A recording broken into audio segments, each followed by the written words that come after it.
Living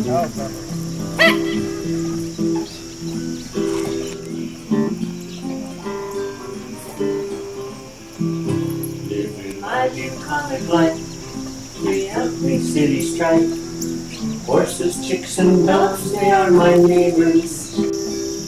I cook and some spin, and move the horses into the barn. Then time to move them out again. Red barns, green pastures, beautiful farmhouses. The view I see each day when I arise.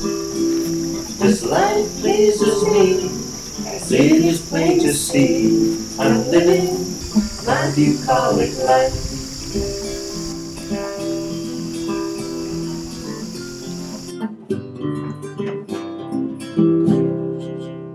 So you can kind of see it's actually a very smooth, there's not a whole lot of ease around the hips. It's going to come together, you know, but not by a whole bunch. But like I said, I'm probably not going to be wearing this buttoned.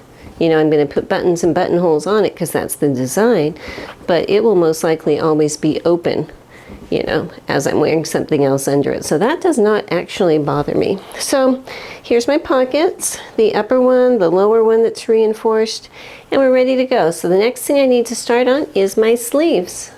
So first of all, there are two different upper sleeve patterns. One is for your main fabric and one is for lining.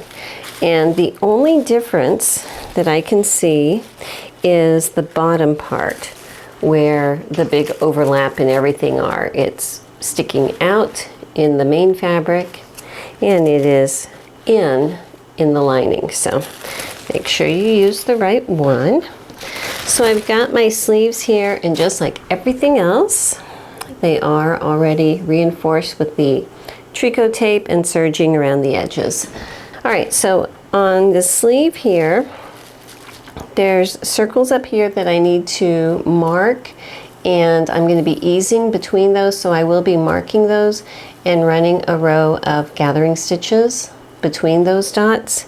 Here's these two notches, and we need to ease between these two notches, and that is so that when you bend your elbow, the sleeve is going to fit better.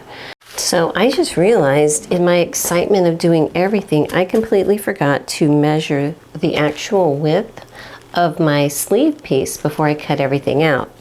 And so I measured it, and I'm checking the marking on the pattern, and it says 15 inches. Actually, when I overlapped it and measured it, I came out slightly more. That's going to go around my arm, a little bit of ease, not a whole lot of ease. And at this point I'm thinking, well, it's too late to add anything because I'm out of fabric. So what I'm going to do is actually use a smaller seam allowance. And because it's a two-part sleeve, I can add about 1/2 inch by just doing a 3/8 inch seam allowance instead of the 5/8. And because I have it all reinforced, I think that that's going to be just fine. And I can ease that into the same armhole. So that's what I'm going to be doing. But if you're going to be doing this and you usually have trouble with a straight sleeve fitting your arm, you might want to look at it. So I know I've shown this before, but when I say that I am serging around the edge of something, I literally mean I'm just cutting off the strays. So I'm just moving it so the knife is just barely cutting those off. Now when I come to a corner, an inside corner like this, I'm just going to open it up so it's pretty much flat along here and just keep sewing. Now I'm coming up to an outside corner. And I'm going to sew all the way up till the needle has gone just about to the last place it can and still be in fabric. Raise up the needle, raise up the presser foot, turn the whole thing, and put it back down, and then come this way.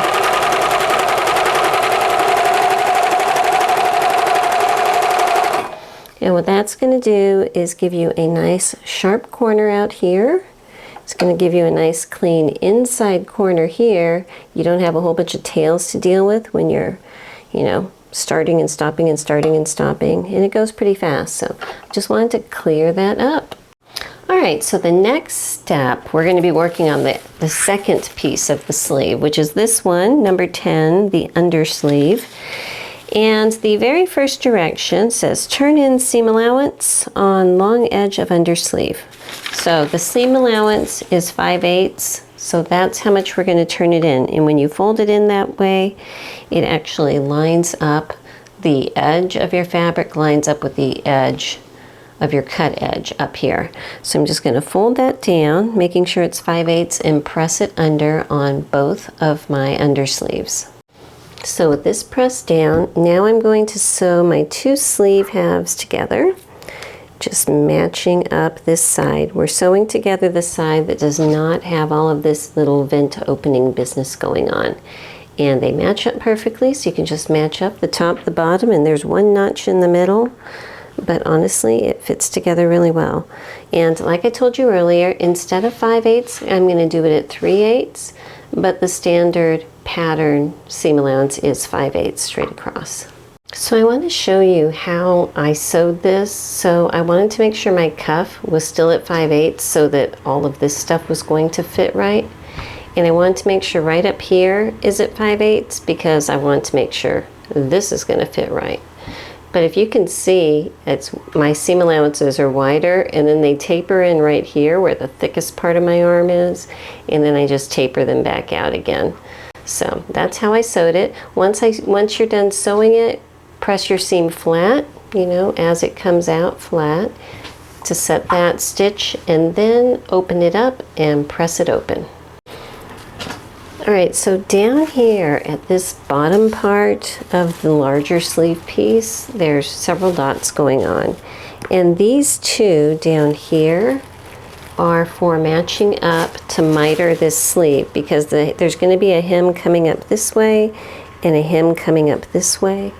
And they pre-trim it so you can miter it. So what I'm going to do is stick a pin into one of those dots and back up in the other dot, and that's going to give me the folds that they want. And I need to stitch just a 1/4 inch seam allowance, so basically right along the inside edge of my serging, and then I'm going to sew all the way across here, all the way out to the outside edge, just at that smaller seam allowance. Once you sew it, then you need to open it up, you know, press it flat, open it up, and with the point of your iron, you're going to press that little bitty seam open. All right, so I have it pressed open here, and I just kind of folded it flat so that I could do that. I don't want to press these sides though, just using the point. Just do this little part, and now I should be able to turn it to the inside. I am not trimming out that corner because I don't want anything to fray in there. And then that's going to give me my nice edge for my jacket hem. So when you turn it in, I just stuck a pin there. Basically it's folding it so that this fold here is 5/8 of an inch in, okay? So I just stuck a pin there just for right now, and you can tell on the pattern that the hemline fold is 1.5 inches. So I'm going to go ahead and make sure that I fold this bottom at that 1.5 inches. Like this, and go ahead and press it down all the way over here to where our little folded edge is. And it's kind of at a curve, so this should be slightly inside, so it's not visible from the outside edge, which is nice. So now that it's pressed, what it says to do is come in and baste close to this lower fold. So I am just going to probably do it about 1/4 inch in. And I know it's just to hold that fold, so it's not going to go anywhere while we do everything else. So this basting stitch will be coming out. If you hear noises, that's what's going on outside the window. Just brush hogging time. So like I said, I know that this basting stitch is going to come out, so they are just very long stitches, probably about 1/2 inch long. Probably just so I can see it easier. When I tend to make smaller ones on this fabric, it disappears, but Once this isn't necessary anymore, I can pull it out, but for right now, that's gonna hold this pressed fold up nice and neatly. All right, so I'm ready to sew my sleeve together. And there's actually a dot right here at the edge, but it's in a black square, so I can't see it. So I'm gonna draw a line right here pointing to it. So that way I know to go all the way to the edge, but in line with that dot, or that line. And that will just come into the 5/8 general area there and go up. So what I need to do is there are 2 notches here, 2 notches here. The 2 notches that are on this piece, remember we put these easing gathering stitches at? So I need to match these up. And it looks like there's not very much easing to match. They go together very well. So, you know, you probably don't even need those ease stitches if it's that much. But anyway, gonna match up my top seams up here, and see there is a slight amount of easing, but honestly not very much. You know, it's that much. It's small enough that you could just push it together, and that's what I'm going to do. I really don't think I needed to put those ease stitches in there, so I'm just going to cut those tails off so they don't get in my way and work it in this way. So what I need to do is come straight down at 5/8, or in my case 5/8 up here, veering closer to 3/8, and then coming back out closer to 5/8. But when I get down here turning, I need to match these up. We didn't officially secure this, okay, just kind of pressed it in. So I need to open it up at this point so that when I come straight out, I'm still overlapping this piece down here. So I've stuck a pin here just to hold it and hold this bottom flap open. So I'll come down and all the way across this thick part here, all right? And this is just that bottom piece. All right, so now that this is stitched, what I need to do is come back and just on this side that is folded under, come underneath that and clip it towards the stitching line, so that way we can press these seam allowances open. So this one up here is going to get pressed open, and also down here I need to overlay these two very carefully like this. All right, so when I went to iron this, I just slid a seam roll inside here and pressed it, and that way I didn't mess up anything else, and it worked very well. So now down here at the bottom, I have just put a clip here holding these two together for right now, so that I still have the same about 5/8 on each side of this fold here. And I think that that's about the right placement. And I just want to see what it looks like on the right side before I go any further, because it looks like in the instructions they want me to stitch those two together. So if this is the outside here, okay? So that's kind of nice. It's just a very simple, neat little closure and cuff. And I'll put a button here, but I don't think they have any edging. No, it's just a plain cuff. There's no trim, no nothing on the cuff, so that's it. So that's fine.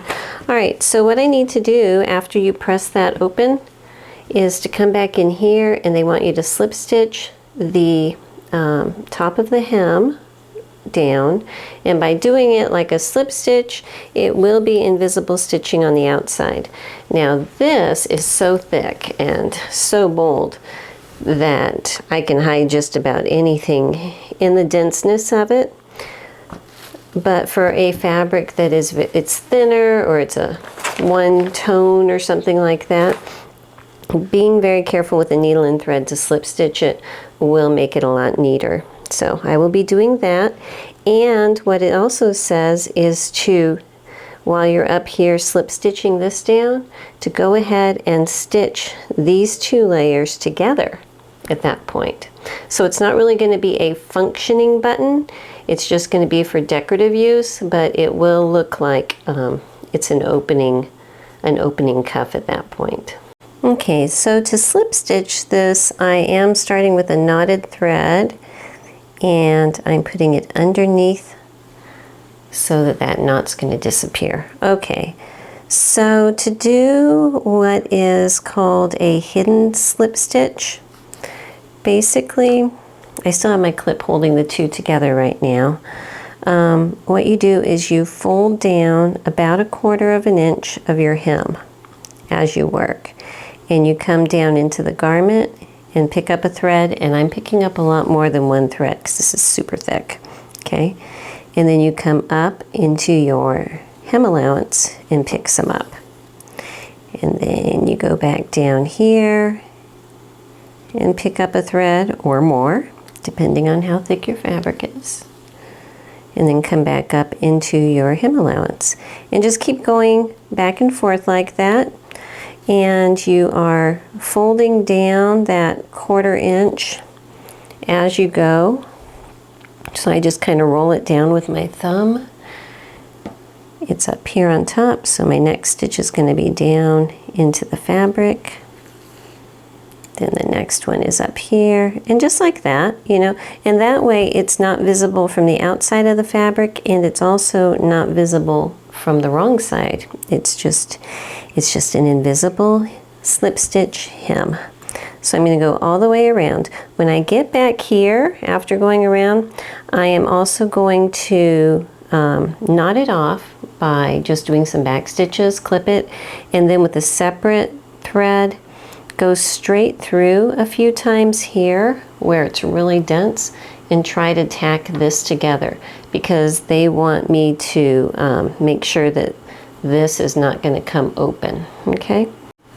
All right, and while I was at it, this little part that we just folded up here on this hem, I went ahead and put some little felling stitches there just to hold it on. So now I can go ahead and pull my basting threads out that I had going along that bottom edge, and they should flick out hopefully pretty easily. So that thread comes out. I have one more little piece of it here, and now I can turn my sleeve right side out and have a look at it. So that is the outside of it. I'm going to go ahead and get the buttons out that I'm going to be using on this jacket. Okay, so these are the buttons that I'm using. It's like gold, silver inside the circle, and a pearl in the middle, which, you know, I think is pretty. But the jacket has 5 buttons down the front, 1 on each pocket, so that's 8. And doing my math, that leaves me with 4 for my cuff. I changed my mind. I had 2 buttons on, and I had to space them pretty far because this opening is pretty big, and I don't like the look of that. So I'm going to do 3 buttons and try to go ahead and order some more if I can find like this. If they don't get here in time and I am a couple buttons short, then maybe I'll just omit them from the pockets, but I really think that the cuffs need at least 3 buttons.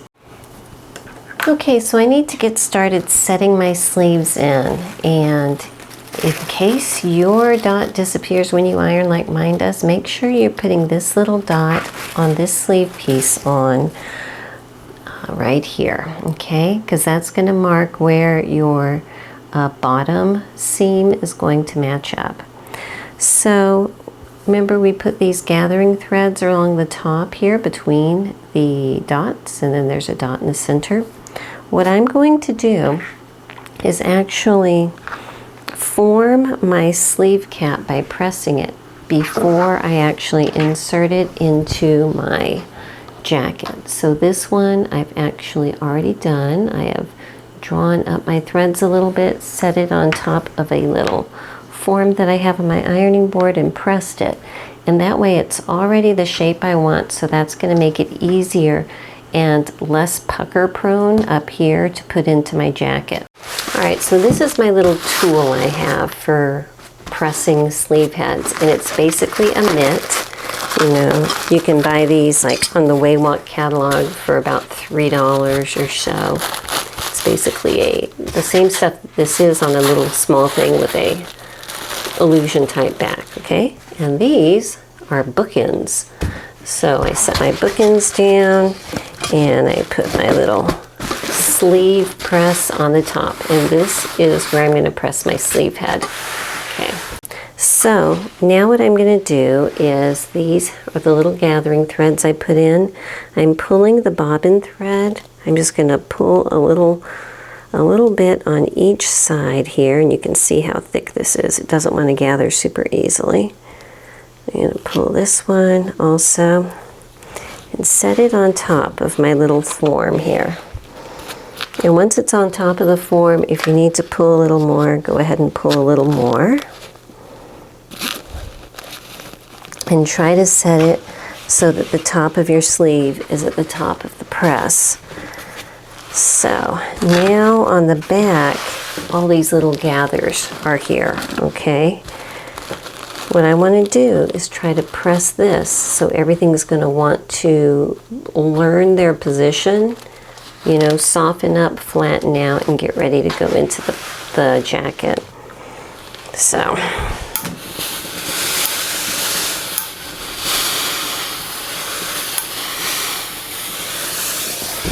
there's a lot of heat, a lot of steam. If there's a big pucker, I'm trying to flatten that, press it down. I'm going to work my way around and do it again.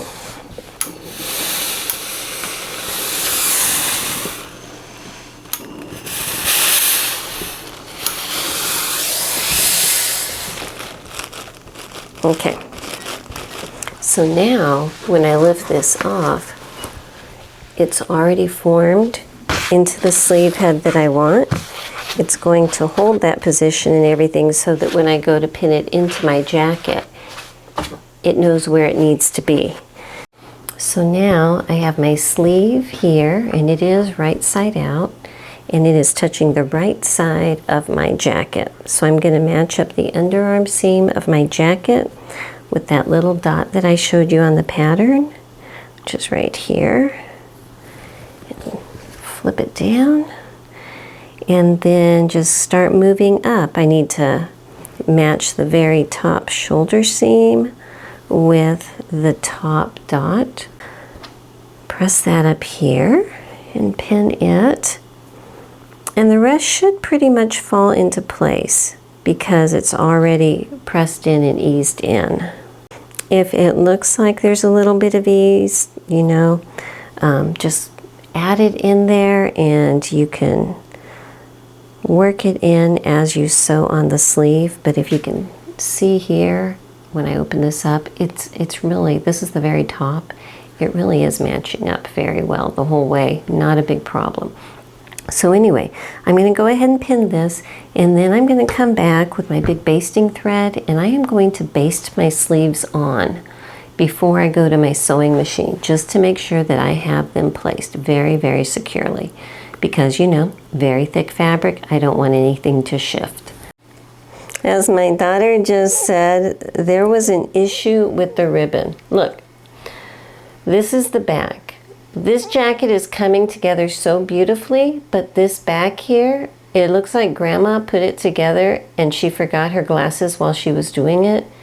And she made it with love, but God bless her, it turned out terrible. And I just don't want that. So we've tried everything to ease it in, okay, at this point. And I'm cutting out my back stitches right now because that was my last straw for easing it in. At this point, I am doing the slicing and sealing the ribbon with a lighter and pinning it down where it's going to be flat in place, and then try to stitch it together so that it looks better technique. So I am opening it up to the shoulder seams. And what we did on this side is, this is a shoulder seam here, and this is center back. And between that, there's, so the center back I sliced, and then two other places, like every 3 centimeters on the side. So again, this is just the only way that we could figure out how to do it. So from center back, I'm going to stick a pin just past 3 centimeters, and another one past that, just past 3 centimeters. Okay. And my daughter is here to help me hold it and burn it because it's too delicate to hold the lighter and hold this and everything all at once, and I didn't want to risk catching the jacket on fire, which is valid. So I'm slicing it to the edge of the top ribbon. I know, I hear you screaming. Okay, the over the shoulder I'm leaving still, and so these are open. So we are going to seal up these ribbons. Say hi, Morgan. Wave. Hello. This is Morgan's hands. Hi. So we're going to seal them up. While I hold the lighter, she's going to run it. Oh my gosh, that went a little extreme. Okay. And then we'll do the other one. And I can edit extra out. Okay. So I'm going to hold it, and we're just getting all of the little pieces and hairs off so that it's not going to fray. So that at this point, I can lay it flat and just overlap it. It's not the best.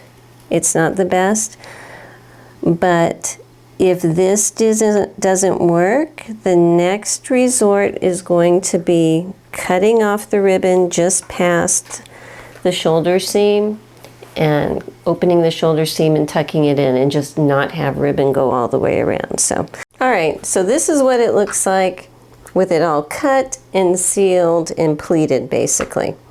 And it still doesn't look good. It looks okay like this, but as soon as it moves, first of all, there's no way to sew over the ribbon part here without it looking like, you know, someone got sutured up in the emergency room.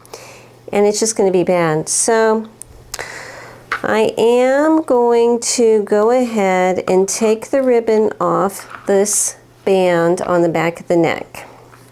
I am going to be cutting it, you know, probably an inch beyond the shoulder seam, opening up this shoulder seam area right here a little bit, tucking it inside so it's a nice clean finish, and then restitching that.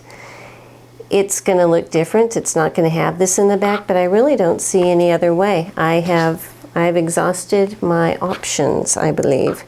And I would rather have it look like a design choice of ending the ribbon at the shoulder than going beyond and having something that I know is going to look terrible on an otherwise really classy garment. So with that, that's what I'm going to do. But I wanted to show you one other thing. I do have my sleeves just basted on, and because I basted it, well, I was able to put it on my dress form and just make sure I have the sleeves on the right side, and also make sure of how it's hanging, and I think it's hanging really nicely. But I'm going to actually take one additional step, and that is, instead of sewing the sleeves on at 5/8 by machine, I'm going to do it by hand and back stitch it. And that is a technique that a lot of jackets and things use because it gives more elasticity. It's a very, very strong seam, and I think that it's just going to be nice for this one. So the way that I'm going to do it is I need to mark a line at 5/8 of an inch that I can follow. And I have my little scrap of measuring tape that I've just chop off at random, and it is 5/8 of an inch wide. So I'm going to just place it there. Come on, little pin, draw a line, move it up, draw a line, so that I have a guideline that I can follow to make a 5/8 of an inch back stitch seam. Okay, so I'm going to do that all the way around, and I will be using a black quilting thread. Well, this one doesn't have a label, but it's a strong black quilting thread to do those stitches, and I think that's going to work really nice. So, you know, this is one of those things. I think that I'm just going to get a fresh cup of coffee, put the sleeves in, take this off. I got some seam ripping to do to pull this ribbon off back here. But in the end, I think that it's going to be worth it to do this by hand and to remove the ribbon, just because it wasn't good. So I wanted to show you for my back stitching. I have a double thread and it is knotted in here. And I just bring it up. I'm going backwards, you know, about, that's probably close to a 1/16 of an inch coming up. Probably between a 1/16 of an eighth, and then going back down again and coming up. And I'm just going to follow my little marking line all the way around. And it actually goes fairly quickly. It really does. And because it's a back stitch and it has some elastic, you'll be a lot less likely to pop a seam. Okay, so this is the next morning, and last night I just took this downstairs and sat with the needle and thread and worked on it. And what I did is I opened up at the shoulder seams of this band piece, clipped the ribbon, put it in here, you know, sewed it up carefully. It's going to be fine. And I did do my back stitching all the way around both of the armholes. And I think these sleeves are in there really, really secure. Something I like about back stitching, you know, especially jacket sleeves into something, is it's very strong. It gives a little bit of stretch, but you're able to very carefully work as you go, you know, because you're going so slowly.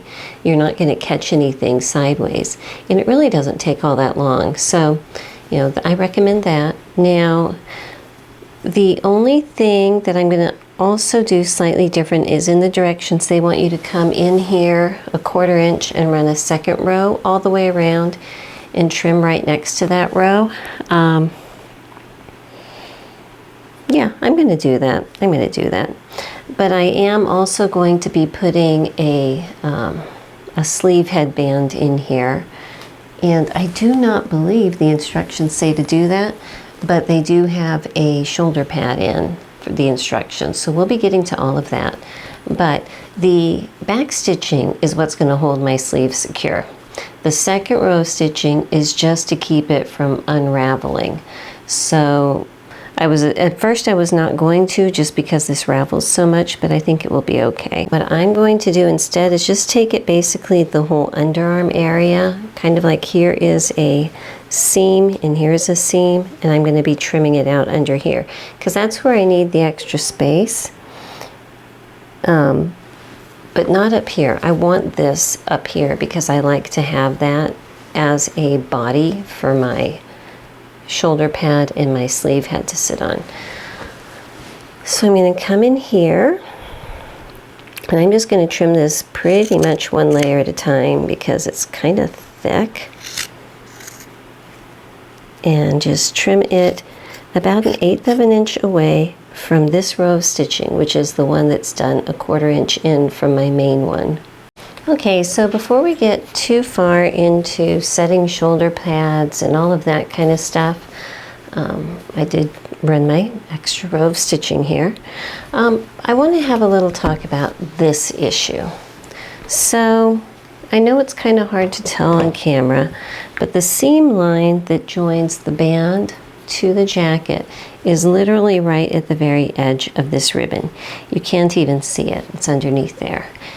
The amount of fabric that sticks out on this side is just over 5/8. 5/8 ends like right here. So there's just a tiny little bit of this fabric that's going to peek out.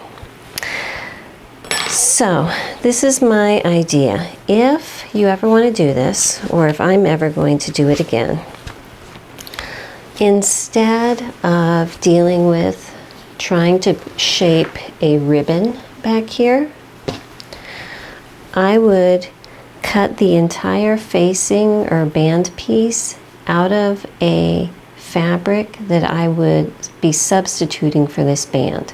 Because once it's sewn like this, really the entire band is just covered by this ribbon. So I would cut the entire, at least, you know, there's two of each because there's an outside and an inside. But I would cut at least the outside pieces of the color that I would be using for the ribbon, okay? And then I would be taking a piece of fabric that I cut on the bias and fold it into a 1-inch wide bias tape strip and stitch that onto these band pieces, you know, before I even sew it onto the jacket, because it's, once you sew the back band piece to the front ones, it already has that shape, and you can mold this bias strip to it. I think that's what I would do. And then I can just, you know, use the same fabric and bias strip for the pockets. The only other thing I could think of that might work if you really want to have a defined separate stitched edge is to use something like a bias tape. This is a very wide, what is this, 2 inches? 2-inch wide, you know, as folded, 2 inches wide.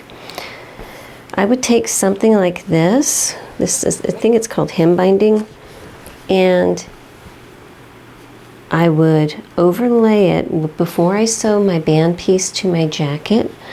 I would overlay it on here so that the edge of my bias band is where the edge of the ribbon should be. And you can measure that by going in 5/8 for a seam allowance and in 1.5 inches for the edge of the ribbon. Okay?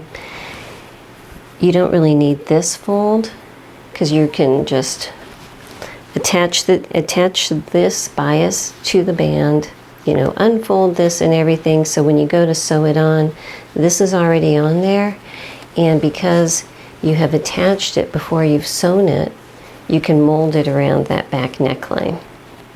Because it is a bias, it will give, you know, that's the other option. But I think that the best one, at least as far as I'm concerned, is to just cut the one layer of the band piece, like the outside layer of the band piece, in the color, the contrast color. But for right now, it is what it is, and this is what we have. Because if I was to switch it right now, I would have to totally remake every pocket and everything else, and I'm just not going to go there. I'm going to go ahead and work on my shoulder pads for a minute. These are the ones I'm using, just standard shoulder pads. I got these from waywalk.com, and on these shoulder pads there's a little divot or a little notch. That's what marks the shoulder line, okay? And in general it's off center. It's not like an equal part like right here in the center. So I'm putting the shorter side in the front and I'm putting the longer side in the back. So I have one of each here. And I am just going to go ahead and draw a line because that's going to help me as I'm working on it. So I'm kind of lining up the edge. It's a bit curved, but not extreme. And I'm just going to draw a line straight across just so I have a guideline with my heat erasable pen. And I'm going to put a little F up here for front and do the same thing with this one. So now, let me put these aside for a second. If you ever wanted to know how to exactly cut and tailor ready-made shoulder pads to fit your pattern, I think I have a segment on that in my Making a Cardigan Jacket series. But I'm not going to do that here because this is a very big boxy jacket and these should fit as they are. So here is the inside of my jacket. Here's my shoulder line. This is the front. So I'm going to pick the shoulder pad that's going to go there, all right? This is the outside. This is the inside. And I'm going to line up the outside edge of this shoulder pad with the outside edge of my seam allowance. So I left the top all the way to 5/8 because that's where I want this to line up to. And let this point line up to where that shoulder seam should be. Okay, I'm just going to pin it right there real quick, just slightly off to the side, and clip that. Now these shoulder pads are, they are tacked together with threads, right? And they have stuffing or batting, cotton batting in here. They're kind of nice because if you decide that you got them and you want them thicker, you can fluff it out, you know? And if that's not enough, you can cut threads, fluff it out. But if you want it smaller, you can cut the threads and pull out some of that batting. So, and then put threads back in. So anyhow, when I sew it, what I'm going to do is make sure this is placed where I want it to. And then I'm going to fold it on that line so that I'm looking here at my seam and an edge here. And I'm going to make some very loose slip stitches going back and forth. I don't want this really, really tight on there. I want it actually so that it can move a little bit on its own. So let me get my needle and thread and I'll show you what I mean. Okay, so starting out here with my knotted thread and the seam allowance, I'm just going to bury that knot in the seam allowance and come over here. And then I'm going to come up and just take maybe about 1/8 of an inch in the bottom layer part of the shoulder pad. I don't want to go all the way through. So I want you to see how loose this is, all right? This is my thread right here. So I have it come up and I'm going back down right near that seam. Pick about 1/8 of an inch more, and my stitches are just in the seam allowance. You don't see them from the right side of the fabric.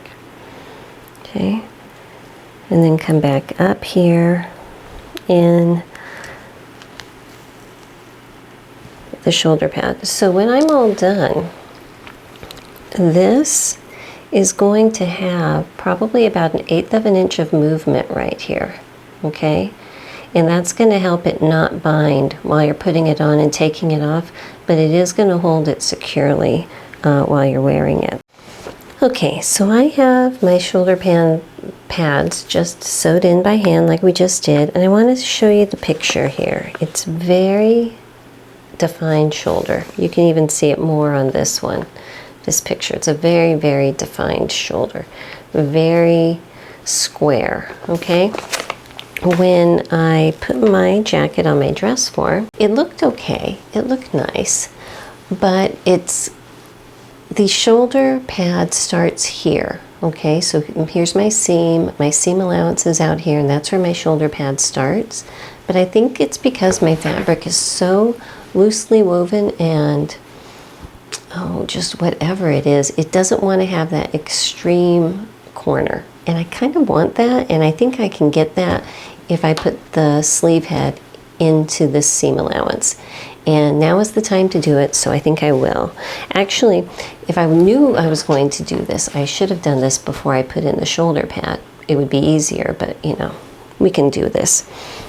So what I do is open up my jacket so that I can get to my seam allowances easily. And what this is, it's basically something fluffy. This looks like a polyester batting that's pretty compressed, and a piece of muslin over it that's cut on a bias. The muslin's just folded over and it's stitched, all right? I bought this one pre-made. This is the label. Again, it's a Waywalk product, but I have also just cut strips of polar fleece. Sorry about that. But I have also just cut 2-inch wide strips of polar fleece and use those, you know, so it doesn't, you just have to make a judgment call based on the weight of your fabric. What this will do is provide a extra padding up here between the seam allowance and the sleeve. All right, so I'm going to want, pretend this is inside, I'm going to want this to be sitting inside that seam allowance going off that way. All right, so if I'm to slip that in there, well, that's not going to help. So what I'm going to need to do is I'm going to hand stitch this on, and again, it won't take very long. Just folding it in half and matching the very top of this fold with where my shoulder seam is. Okay, so on one side is shoulder pad, then there's all the seam allowance, and then the other side is going to be my sleeve head, and I'm lining up the edge of my sleeve head near my stitching line. All right, so just let me put a pin here. And I'm actually gonna trim it. I don't want it to go all the way down into my armpit. These are sized for a man's jacket, and they're very long. So I'm gonna take it down to this point where I have a seam on each side and just clip it at that point.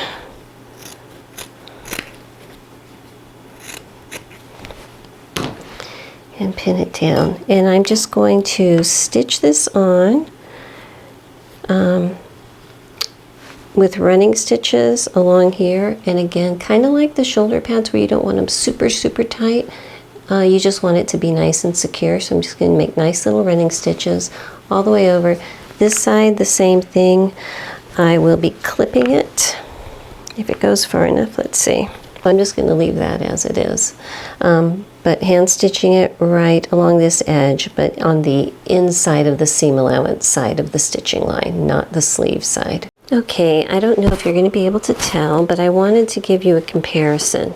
This is the one I just put the sleeve head in, okay? And up here, the sleeve head is not collapsing. It has a nice shape that comes out and then wraps down, okay? And let me see if I can turn her. And here's the back of it, okay?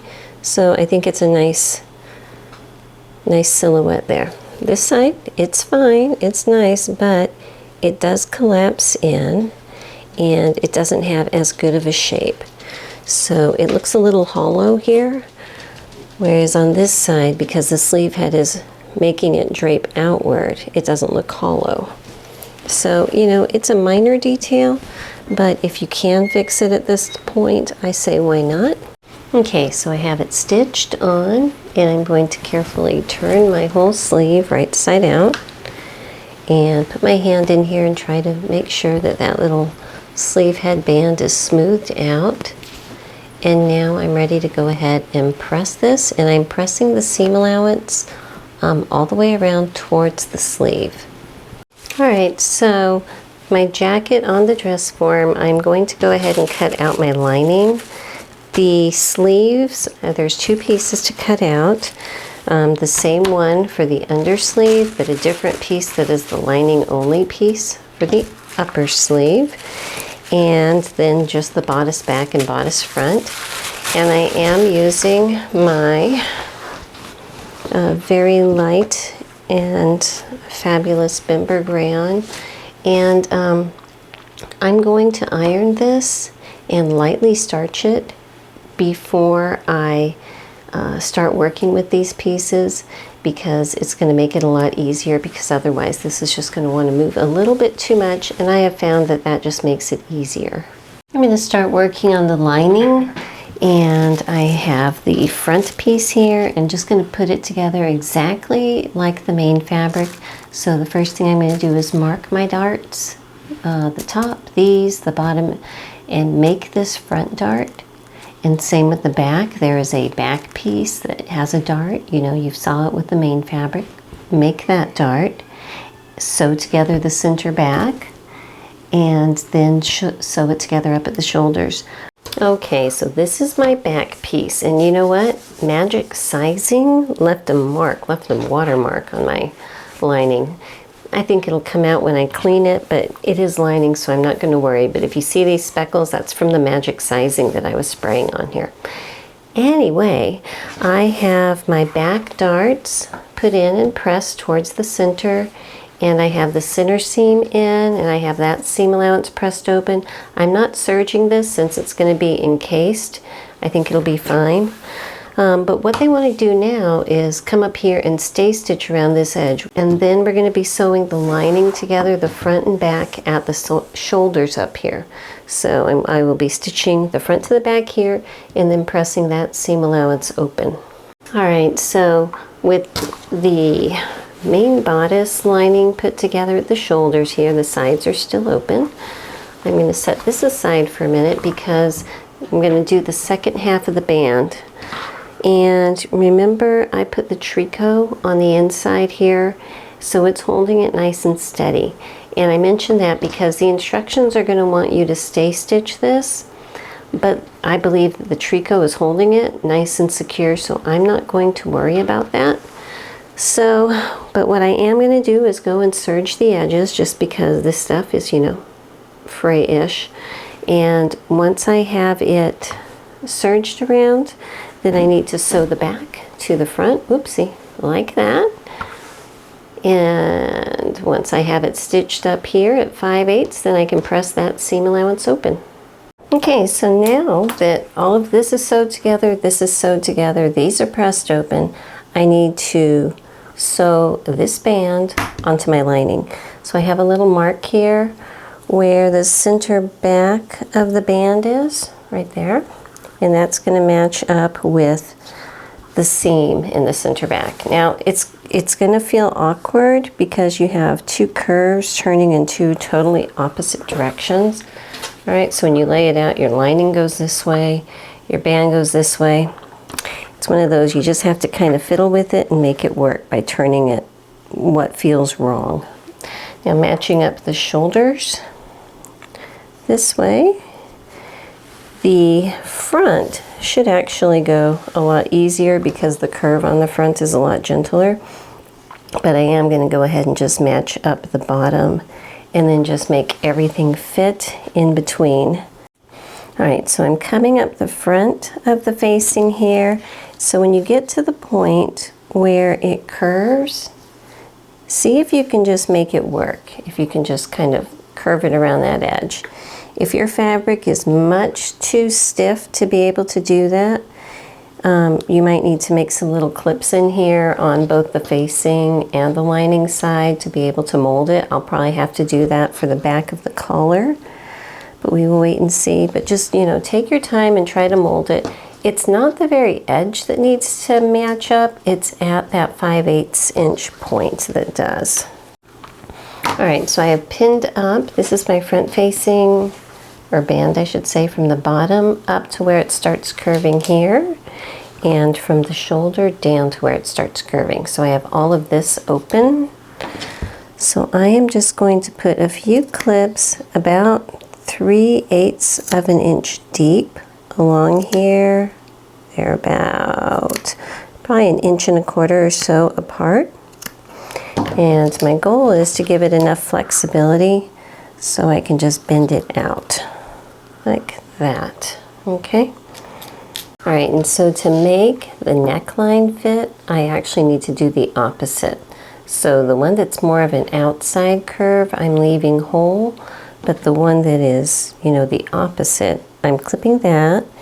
And again, I'm gonna clip it probably, you know, every 1.25 inches or so.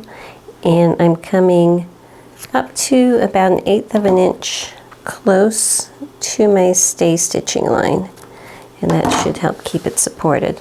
So since I clipped this side, then it should be able to expand and flex to meet this edge up here. All right, so I've got that facing sewed on, and I'm going to be showing you my thoughts on how that seam allowance is pressed.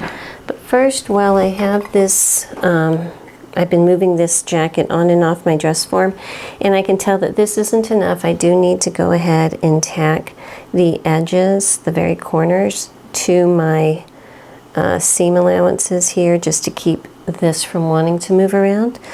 So basically, I give myself a very, very long shank. Hang on, get my thread correct here. If you need to use something to space it out, you can. I'm just going to kind of put my finger in the middle there.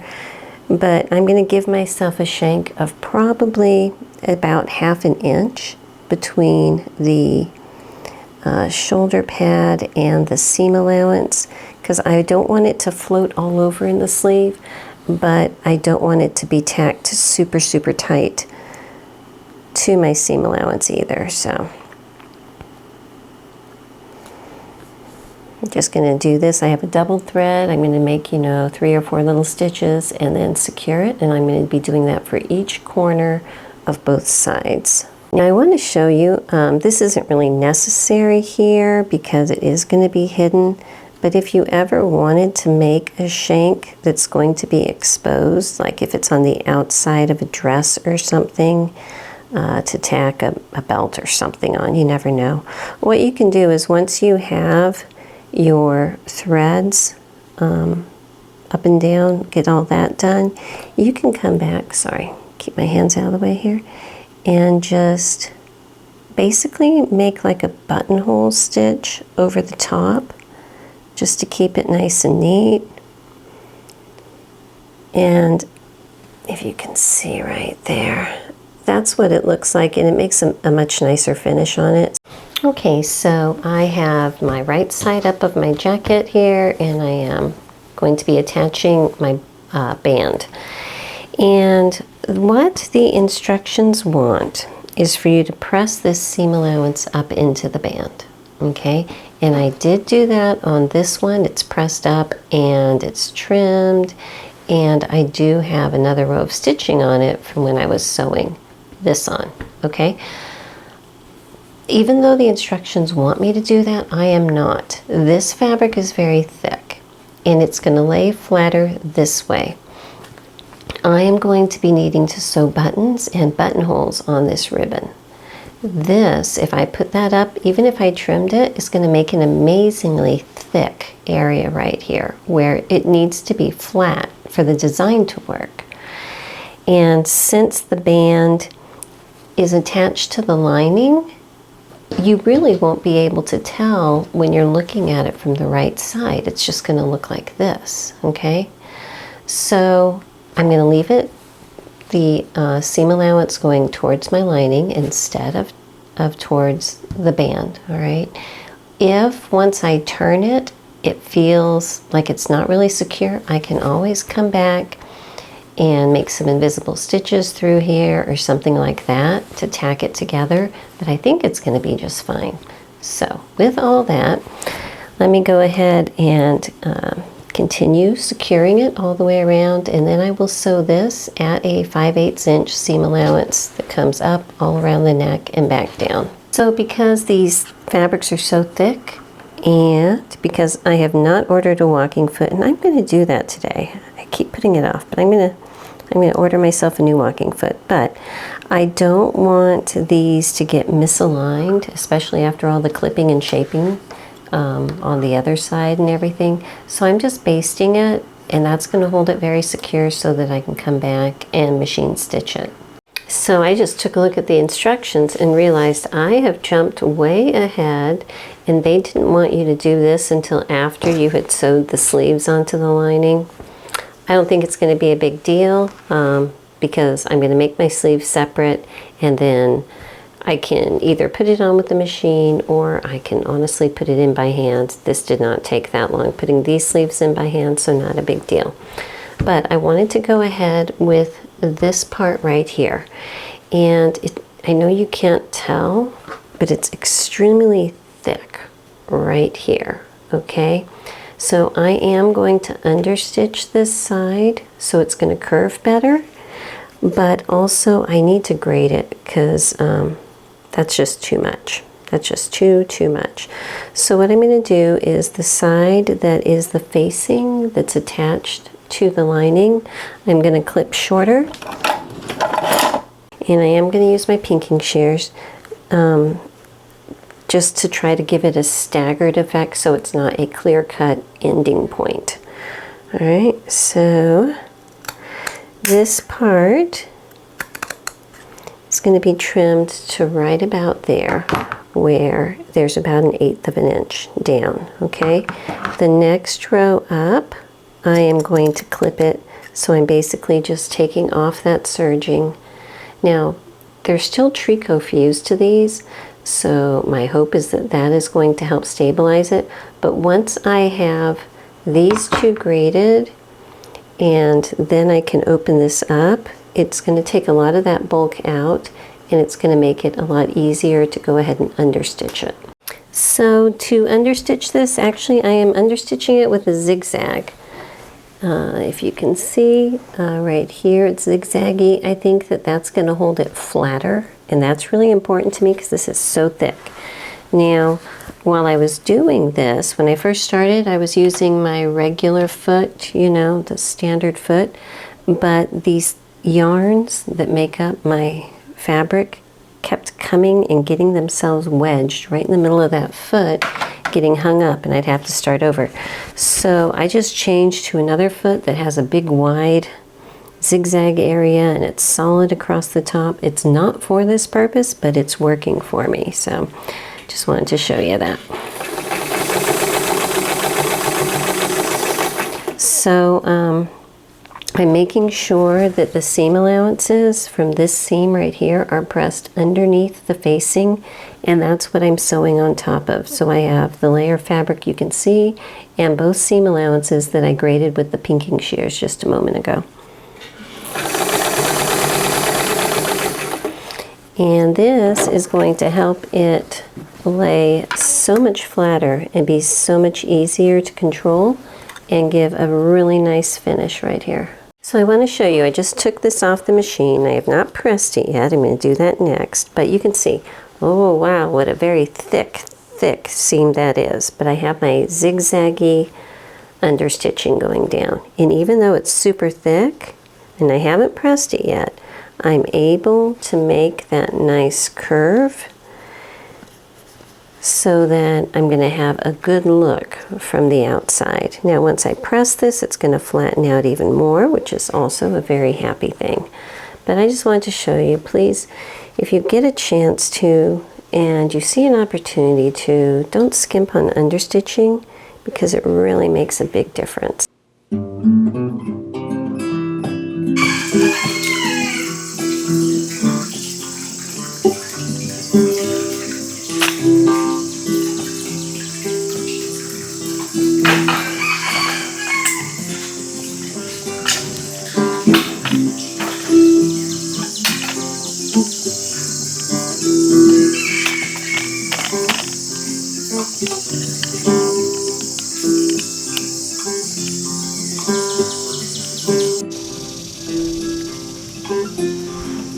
Hey, baby.